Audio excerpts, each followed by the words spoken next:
Welcome to the first episode of Raising Graceful Children. Remember, the hand that rocks the cradle changes the world. Today, everyone claims to be an expert. They come to us with these great theories and great credentials. But are they really experts? They claim to be an authority. Everyone tells us how to rock the cradle, how to bring our children up. Follow me, they say. This is the right way. Let me tell you a little story that may put this whole thing into context. See, I was at this Christian festival. It's called Easter Fest, and it's at Toowoomba, Australia. There's some 50,000 people attended over the Easter weekend, some 3 days. And I was selling my book, Graceful, self-esteem, at this Christian festival. And I'd worked really hard, incredibly hard during this festival, and I was so tired by the end of it. And on the last day, I had to get up early to pack up and stuff before I went and worked. So I pulled myself out of bed. The sun had barely come up, and I wiped the tiredness out of my eyes, and I made my way out of the tent and tripped over the tent pole. And it certainly thought, I've just got to find a shower. I've just got to wake up. So I stumbled up this path, following the signs. Now I looked out, there's a sign that says on the way, the shower's this way, and I followed those signs up to the toilet block. Now, in these Christian camps, they have what they call demountables, like semi-trailers lined up, one after the other, of toilets on this side, showers on this side, and they're all got these little signs that says male or female. They're not very big signs, there's tiny signs. Now, usually I'm paying close attention. Okay, women's toilets, men's toilets. Women's showers, men's showers. This morning, I was not paying close attention. I was tired. I was really tired, and I was just trying to wake up. So I'm stumbling up to the showers. And I make my way through, and I can't even remember seeing the signs. And as I make my way through, I climb up the stairs into the showers, and these old showers in this semi-trailer, they're very narrow, and you put your gear on the hanger outside and you walk in, and there's like a screen that pulls across, and I pull this screen across and I turn the shower on. Got no clothes on, my clothes are outside on the hanger, and I'm thinking to myself, I've just got to wake up, I've just got to wake up. And I start washing the water over my eyes, and just start to get the shower going. It goes cold and hot, and it starts to waken me up a bit, and I start to feel that. And all of a sudden I sort of glance over the top of the shower heads. Now it's quite possible for me to do this. I'm very tall, and I can see over the top of things. And I notice this golden head of hair. Beautiful hair. It's absolutely sensational. And I'm thinking to myself, there's something wrong here. The hair is beautiful, fine, and looks perfect. Guys, after a 3-day camp, do not look that way. 2,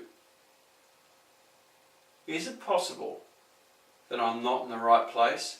Is it possible I'm in the women's showers? Is it possible that I'm naked in the women's showers and my clothes are outside? Is that possible? And I start thinking to myself, how do I get out of this? If it is the women's shower, I'm in trouble. And I think, okay, I've got to confirm this. This might be just a guy with great hair.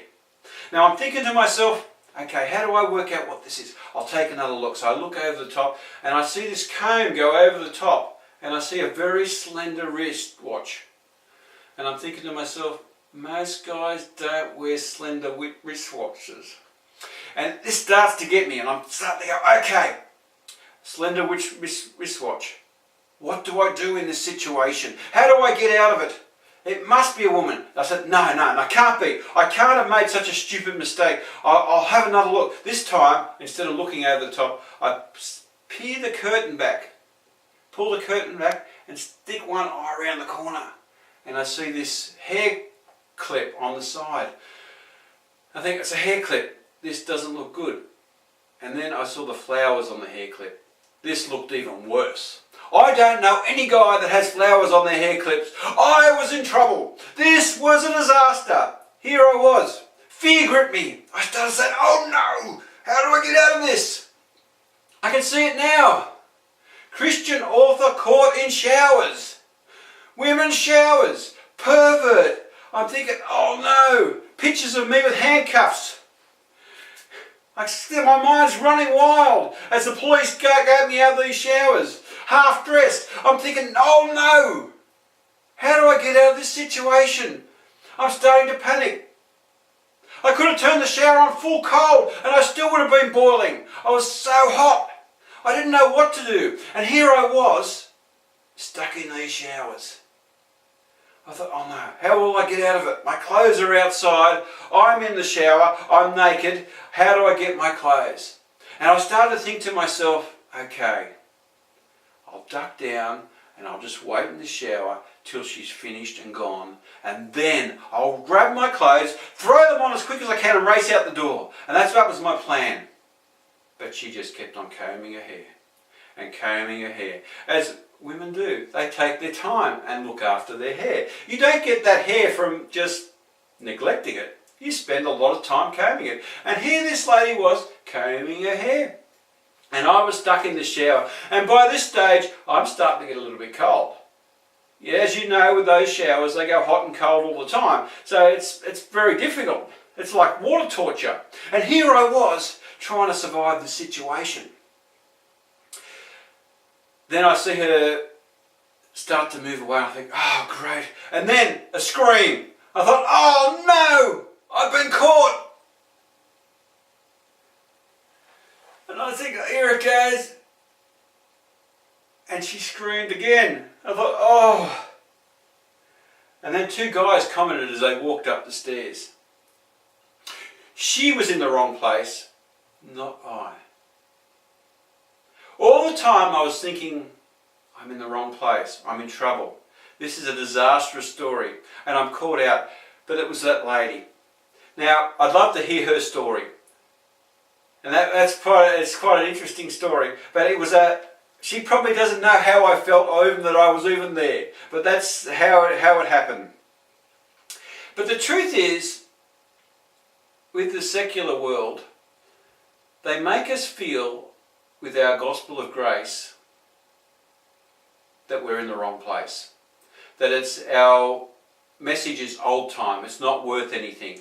You can't raise your kids to the Bible. You can't raise your kids to the teachings of Jesus. It's not worth anything. But the truth is, it's worth a lot. And an amazing lot. And we have the true gospel, the true message of hope, the true way to raise children.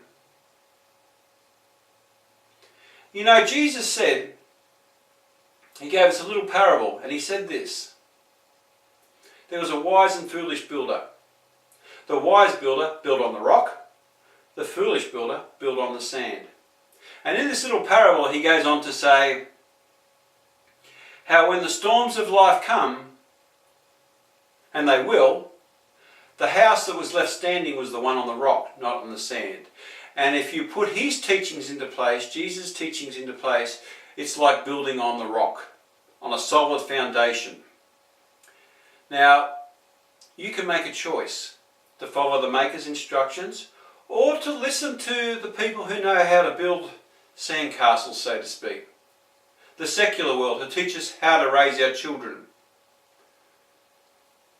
Honestly, in this series, I hope to educate you and guide you on the biblical teachings and how to raise your children gracefully. How to take Jesus' teachings and apply them to your parenting and raise your children.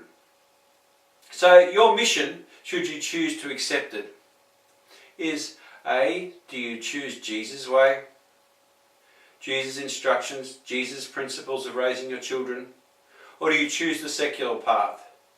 That's the first choice. Your mission is to choose either Jesus' way or the secular way. That's your choice. You either raise graceful children on God's side, children that are gracious, loving beings who want to help and bless and be full of grace, or you raise children full of self-esteem, full of egotistical self-centeredness, who are just out to covet for themselves. Because that's what self-esteem teaching does. Now you have to make a choice. How do you want to raise your children? Whose instructions do you follow? That is your choice. You have to choose.